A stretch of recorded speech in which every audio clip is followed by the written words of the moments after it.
अध्यक्ष महोदय, झारखंड खनिज धारित भूमि उपकर विधेयक 2024, ये बात सही है कि ये जो आज विधेयक आया है, ये विधेयक अध्यक्ष महोदय राज्य के लिए बहुत ही महत्वपूर्ण और बहुउद्देशीय विषय को लेकर है। और इसमें अध्यक्ष महोदय मैं एक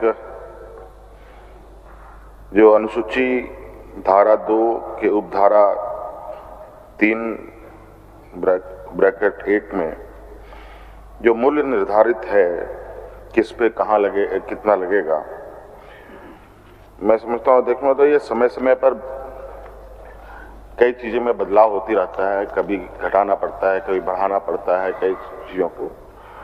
तो इन सभी जो कोयला आधारित भूमि, लोएस आधारित भूमि, बॉक्साइट आधारित भूमि, चूना पत्थर आधारित भूमि, मैग्नीज अयस्क आधारित भूमि, अन्य खनिज आधारित भूमि,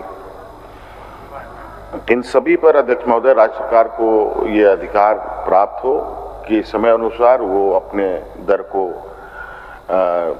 एक नोटिफिकेशन के द्वारा घटा बढ़ा सकती है। अनुसूची में कोई संशोधन नहीं है। प्रश्न यह है कि अनुसूची इस विधेयक का अंग बने। जो इसके पक्ष में है वो हाँ कहें, जो इसके विपक्ष में है वो ना कहें। मैं समझता हूं कि पक्ष में बहुमत है, पक्ष में बहुमत है। अनुसूची अध्यक्ष महोदय, झारखंड खनिज धारित भूमि उपकर विधेयक 2024, ये बात सही है कि ये जो आज विधेयक आया है, ये विधेयक अध्यक्ष महोदय राज्य के लिए बहुत ही महत्वपूर्ण और बहुउद्देशीय विषय को लेकर है। और इसमें अध्यक्ष महोदय मैं एक जो अनुसूची धारा 2 के उपधारा 3 ब्रैकेट 8 में जो मूल्य निर्धारित है किस पे कहाँ लगे, कितना लगेगा, मैं समझता हूँ अध्यक्ष महोदय ये समय समय पर कई चीज़ों में बदलाव होती रहता है, कभी घटाना पड़ता है, कभी बढ़ाना पड़ता है कई चीज़ों को। तो इन सभी जो कोयला आधारित भूमि, लोएस आधारित भूमि, बॉक्साइट आधारित भूमि, चूना पत्थर आधारित भूमि, मैग्नीज अयस्क आधारित भूमि, अन्य खनिज आधारित भूमि,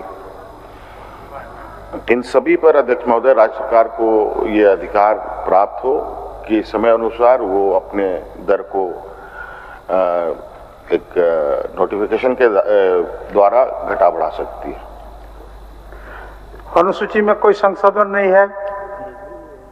प्रश्न यह है कि अनुसूची इस विधेयक का अंग बने। जो इसके पक्ष में है वो हाँ कहें, जो इसके विपक्ष में है वो ना कहें। मैं समझता हूं कि पक्ष में बहुमत है, पक्ष में बहुमत है। अनुसूची